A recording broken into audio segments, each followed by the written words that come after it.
This might sound crazy. We just launched the Artemis 2 space mission, right? Where we're not landing on the moon, we're flying by it. Why are we doing that? Well, we're doing it to eventually land on the moon. Do you know what part of the moon we're landing on? Is it the dark side of the moon? It is dark, but it's the south pole of the moon. You know where Russia and China are exploring and landing? The North Pole? The south pole of the moon. Okay.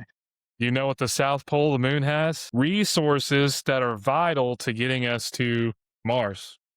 So it'd be easier to move resources and supplies from the south pole of the moon to Mars than from Earth. You know what's interesting as well? The United States created a space treaty with several countries, and Russia and China both refused to sign that space treaty. It's been like that for a while.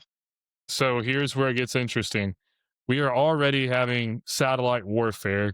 China, the United States, Russia, we all have weapons to damage satellites, shoot satellites, whatever. I don't think it's very far fetched to say there's going to be battles on the moon. We didn't sign treaties. There's resources on the moon. We're racing to get to Mars. I mean, tell me how that doesn't turn into a conflict, It inevitably will. right? I mean, that whole space thing goes all the way back to the first, I don't even know what Challenger mission or whatever the hell they called it back then when we claimed we got there first Yeah. and Russia threw it.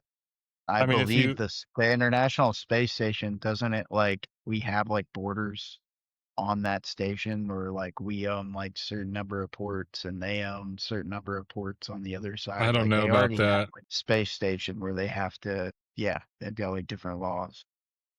Yeah. So it's Yeah, that's disappointing. probably And gonna happen. I was listening to what's that guy's name? Astrophysicist. Is it Neil DeGrasse Tyson. deGrasse Tyson? Yeah, yeah, yeah. So when you listen to him talk, man, and it's just like it's crazy because you talk about outer space and you talk about everyone saying, well, we're launching Artemis for humanity.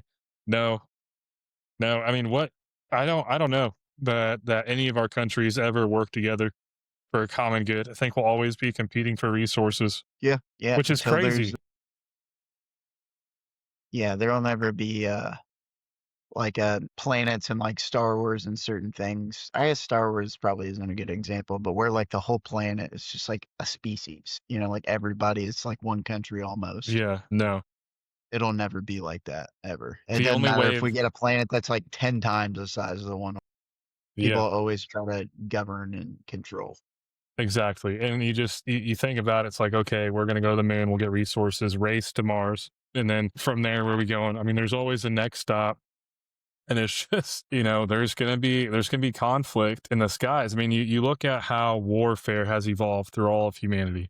We went from sticks, stones to arrowheads to chariots. Okay, now we're dominating the ground to, blimps, hot air balloons, planes. Now we got rockets. Now we have space based weapons. We're going to the moon. So as humanity grows and explores further, so does war.